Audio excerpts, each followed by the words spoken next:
Hello friends, मैं शैलेंद्र सिंह आपका अपने यूट्यूब चैनल साइंस वर्ल्ड पे स्वागत करता हूं। लास्ट वीडियो में हमने देखा था डाल्टन्स लॉ, एटॉमिक स्ट्रक्चर अपना चैप्टर चल रहा था। डाल्टन्स लॉ हम देख चुके हैं। Because Dalton's law was a very basic law, was a very crude law, बहुत सिंपल सा लॉ था और बहुत बेसिक एजम्पशंस थे उसके। तो उसमें बट ऑब्वियस है कुछ गलतियाँ निकली, उसकी कुछ लिमिटेशंस थी। तो आज हम देखेंगे डाल्टन्स लॉ की लिमिटेशंस। डाल्टन्स लॉ में क्या क्या लिमिटेशंस थी, तो पॉइंट वाइज मैं इस डाल्टन्स लॉ की लिमिटेशंस को एक्सप्लेन करूंगा कि किस तरीके से डाल्टन्स लॉ में लिमिटेशंस आई थी। हम एक एक पॉइंट डाल्टन लॉ का देखते जाते हैं, उसकी लिमिटेशंस देखते जाते हैं। तो फर्स्ट पॉइंट था डाल्टन लॉ का, जब डाल्टन ने लॉ दिया था कि डाल्टन ने बताया था कि all the matters are made up of small minute particles which are called as atom. कि सारे जितने भी मैटर होता है, जो भी मैटर होता है, वो स्मॉल पार्टिकल से मिलकर बना होता है, छोटे छोटे पार्टिकल से मिलकर बना होता है, उनको हम बोलते हैं atoms. And these atoms are indivisible. ये एटम्स जो है इंडिविजिबल होते हैं, इनको हम डिवाइड नहीं कर सकते। तो यहाँ पे उसने गलती कर दी, यहाँ पे उसने जो है गलत हाइपोथेसिस दी थी। डाल्टन ने बताया था कि atoms are indivisible, atoms are indivisible or atoms cannot be further divided into smaller units. This is the smallest unit of a matter. किसी भी एक मैटर का जो सबसे स्मॉलेस्ट यूनिट है वो एटम होता है, उसको फर्दर हम डिवाइड नहीं कर सकते। But later there was the discovery of electron. In later phases discovery of electron, discovery of proton, discovery of neutron. Basically I say in single word that discovery of subatomic particles, ये सब subatomic particles है, electron, protons and neutrons. उन्होंने उसकी इस hypothesis को गलत कर दिया कि नहीं, एक atom is composed of these 3 subatomic particles. एक एटम जो है इन 3 सबएटॉमिक पार्टिकल से मिलके बना होता है, उसको हम डिवाइड कर सकते हैं, दैट इज डिविजिबल। कि एटम जो है वो डिविजिबल होता है। ठीक है, तो फर्स्ट हाइपोथेसिस का जो लिमिटेशन आ गया अपना, ये आ गया था। फर्दर जब रेडियो एक्टिविटी की डिस्कवरी हुई थी, the discovery of the radio activity, उसमें हमने एक बहुत फेमस रिएक्शन देखी है, दैट इज न्यूक्लियर फिशन। इस पॉइंट को और क्लियर करने के लिए मैं आपको बता देता हूं कि न्यूक्लियर फिशन रिएक्शन लिख देता हूं, that is 92U235 plus 0N1 gives you 92U235 plus 0N1 gives you that is 56Ba141 plus 36Kr 92 plus 30N1 plus energy. Later this reaction came into existence. ये रिएक्शन एग्जिस्टेंस में आई, this is nuclear fission. कि जब uranium 92 जो कि एक radio active element है, उस पर जब हम न्यूट्रॉन की बौछार करते हैं तो उससे ये 2 एटम्स हमको मिल रहे हैं, बेरियम एंड क्रिप्टॉन के 2 एटम्स हमको मिल रहे हैं, प्लस कुछ एनर्जी निकल रही है और 3 न्यूट्रॉन्स की दोबारा जनरेशन हो रही है। तो that is the radio active reaction, that is the nuclear fission. Dalton ने बोला था कि एटम्स आर इंडिविजुअल्स, एटम्स को हम तोड़ नहीं सकते। We can not create new atoms, we can not destroy the atoms. हम एटम्स को डिस्ट्रॉय नहीं कर सकते, हम नए एटम्स क्रिएट नहीं कर सकते। बट दिस रिएक्शन इंडिकेट्स कि एक एटम डिस्ट्रॉय भी हो रहा है, 92U235 डिस्ट्रॉय हो रहा है, 2 नए एटम बेरियम एंड क्रिप्टॉन्स, उनका फॉर्मेशन भी हो रहा है। रेडियो एक्टिविटी की डिस्कवरी ने इसको फिर से गलत प्रूव कर दिया कि Dalton's atomic hypothesis was wrong. Further अगर मैं न्यूक्लियर फ्यूजन की रिएक्शन देखता हूँ, न्यूक्लियर फ्यूजन,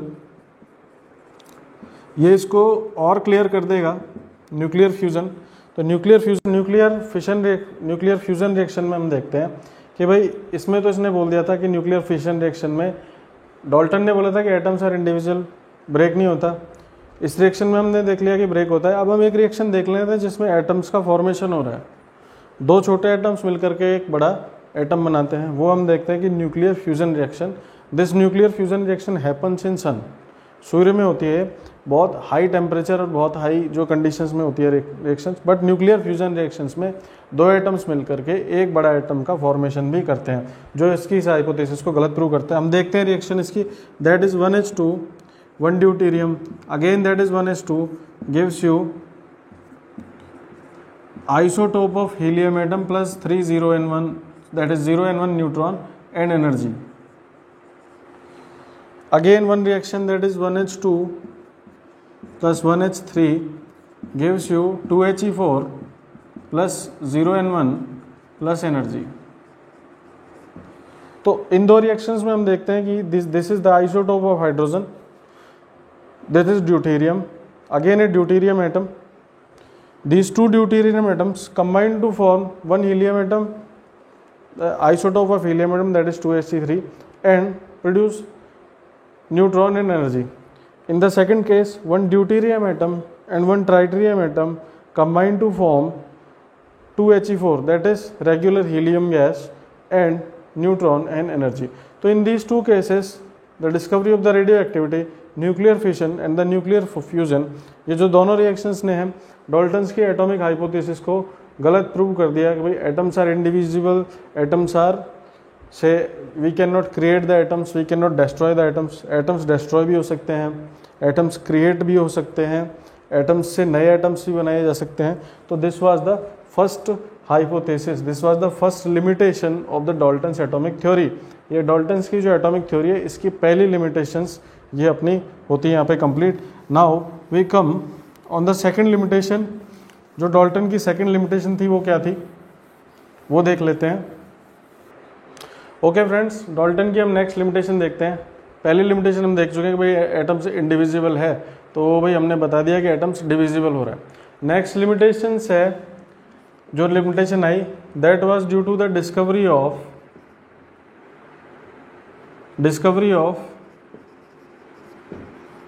आइसोटोप्स की डिस्कवरी ने जो डॉल्टन्स एटॉमिक मॉडल है उसको गलत प्रूव कर दिया.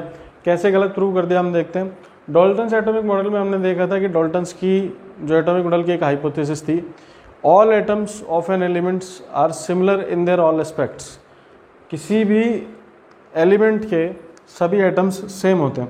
फॉर एग्जाम्पल अपन एक एलिमेंट लेते हैं, उसके सभी atoms, all atoms are similar in all aspects, अपने सभी गुणधर्मों में, अपने सभी नेचर में सिमिलर होते हैं. They are similar in their mass, they are similar in their size and they are similar in their chemical properties. ये भाई डाल्टन ने बताया था कि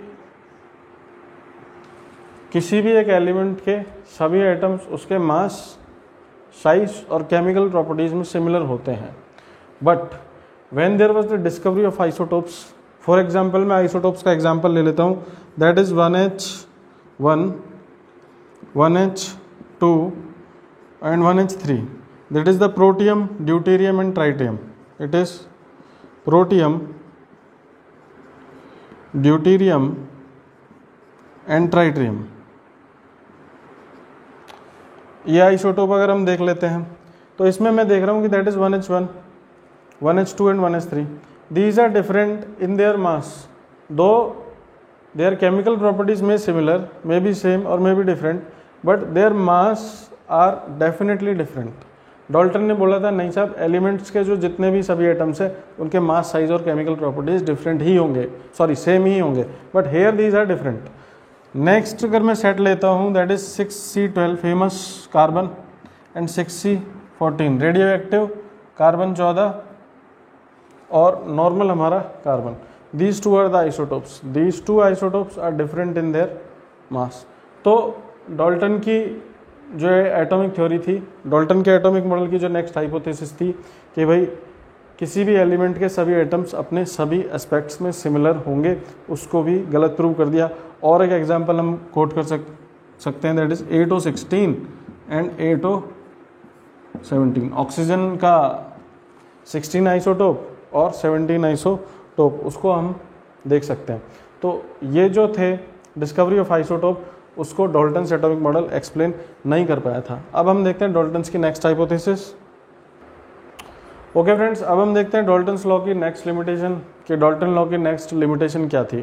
तो डाल्टन ने एक हाइपोथेसिस दी थी कि डिफरेंट एलिमेंट्स के एटम्स अपने सभी गुणधर्मों में अलग होते हैं।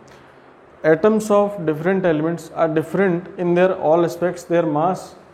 फॉर एग्जाम्पल मैं बोलूँ कि भाई different elements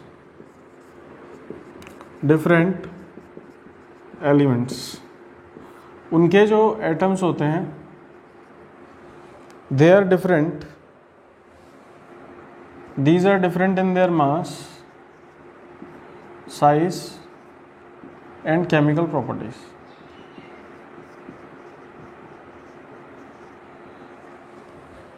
Atoms of different elements are different, ये होते हैं क्या? different in mass, size and chemicals. Atoms of different elements. तो ये इसने हाइपोथेसिस दी थी। उसके बाद में आया था Gay Lussac's law of gaseous volume. Gay Lussac's law of gaseous volume इसके बाद में आया था। तो Gay Lussac's law of gaseous volume क्या था? सबसे पहले हम इसको देख लेते हैं कि भाई ये इसकी हाइपोथेसिस थी। उसके बाद रूल आया ये गैलुसेक्स लॉ ऑफ गैसियस वॉल्यूम। अब गैलुसेक्स लॉ ऑफ गैसियस वॉल्यूम समझेंगे और उसने किस तरीके से इसकी हाइपोथेसिस को गलत प्रूव किया वो देखेंगे। तो गैलुसेक ने बोला था कि if there are two gases, suppose if there are two gases A and B, कोई भी दो गैसेस के same temperature pressure, same temperature और प्रेशर की कंडीशन में टू गैसेस के सेम वॉल्यूम, इसका भी अगर मैं वॉल्यूम भी लेता हूँ और इसका भी वॉल्यूम लेता हूँ, ध्यान से सुनना, सेम टेम्परेचर और प्रेशर की कंडीशन में किन्हीं भी दो गैसेस के सेम वॉल्यूम में नंबर ऑफ पार्टिकल्स सिमिलर होता है। मतलब number of particles of gas A equal to number of particles of gas B. A और बी के जो नंबर ऑफ पार्टिकल्स हैं वो भी सिमिलर होंगे सेम टेम्परेचर और सेम प्रेशर की कंडीशन में।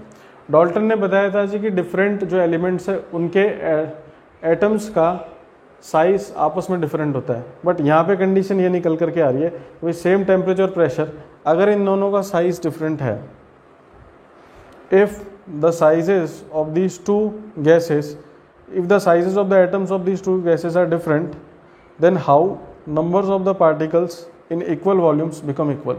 भाई सेम वॉल्यूम में नंबर ऑफ पार्टिकल्स सेम कैसे हो सकते हैं? तो this could not be explain by the Dalton's atomic theory, Dalton's atomic model. मतलब कुल मिला के कहने की बात है कि Gay Lussac's law of gaseous volume को डाल्टन एक्सप्लेन नहीं कर पाया था, and that was the reason. उसने बोला था कि सेम टेम्परेचर एंड प्रेशर की कंडीशन में same volume will contain the same number of particles. So this was the third limitation of the Dalton's atomic model. The next limitation we see, okay, the next limitation of the Dalton's atomic model कि जब Dalton का atomic model आया था तो कुछ और principles भी आ गए थे, और प्रिंसिपल्स लाइक उस टाइम पे फोटो इलेक्ट्रिक इफेक्ट आ गया था, फेराडेज लॉ ऑफ इलेक्ट्रोलाइसिस आ गए थे, spectrum, Raman spectrum, visual spectrum, infrared spectrum से सब आ गए थे। तो डाल्टन्स एटॉमिक मॉडल से इन सब चीज़ों का एक्सप्लेनेशन नहीं कर पाया। Means that Dalton's atomic model photo electric effect का एक्सप्लेनेशन नहीं कर पाया। मैं थोड़ा बहुत बेसिक आइडिया दे देता हूँ। फोटो इलेक्ट्रिक इफेक्ट में क्या होता है कि जब एक लाइट का फोटोन किसी एक एटम मेटल की सरफेस पे टकराता है तो उससे इलेक्ट्रॉन का एमिशन होता है। This is the simplest. जब एक लाइट का फोटोन किसी एक मेटल सरफेस पे टकराएगा तो यहाँ का इलेक्ट्रॉन एनर्जी लेके जो है इसकी सरफेस को छोड़ देगा। Basically this happens mainly in the caesium atom. Caesium atoms में सबसे ज़्यादा घटना देखने को मिलती है। तो this could not be explain by the Dalton's atomic model. The next effect, Faraday's electrolysis. जब किसी एक इलेक्ट्रोलाइटिक सॉल्यूशन में करंट इलेक्ट्रिसिटी का फ्लो करवाया जाता है तो इलेक्ट्रोलाइट्स ब्रेक होते हैं। उसको डाल्टन्स एटॉमिक मॉडल एक्सप्लेन नहीं कर पाया कि भाई क्यों किसी एक इलेक्ट्रोलाइटिक सॉल्यूशन में जब करंट इलेक्ट्रिसिटी फ्लो होती है तो वो क्यों इलेक्ट्रोलाइट्स ब्रेक होते हैं, तो उसको भी एक्सप्लेन नहीं कर पाया उस टाइम तक। Spectra, the third one next is spectra, spectrum. Spectrum की डिस्कवरी हो चुकी थी, visible spectrum, Raman spectrum, infrared spectrum, इन सब का कलर जनरेशंस, तो इन सब का कोई भी एक्सप्लेनेशन डाल्टन्स एटॉमिक मॉडल नहीं कर पाया था। तो these were the basic limitations, these were the basic demerits of the Dalton's atomic model, कि ये सब डीमेरिट्स थी डाल्टन एटॉमिक मॉडल की, जिस वजह से इतना फेमस नहीं हो पाया। Further research carried on in this section, research carried होती रही, उसके बाद और नए मॉडल्स आते रहे, रदरफोर्ड्स मॉडल आया, थॉमसन्स मॉडल आया, फिर उसके बाद में नील्स बोर एटॉमिक मॉडल आया, तो उनको हम देखेंगे। ओके फ्रेंड्स, इस वीडियो में हमने देख लिया है कि limitations of the Dalton's atomic model.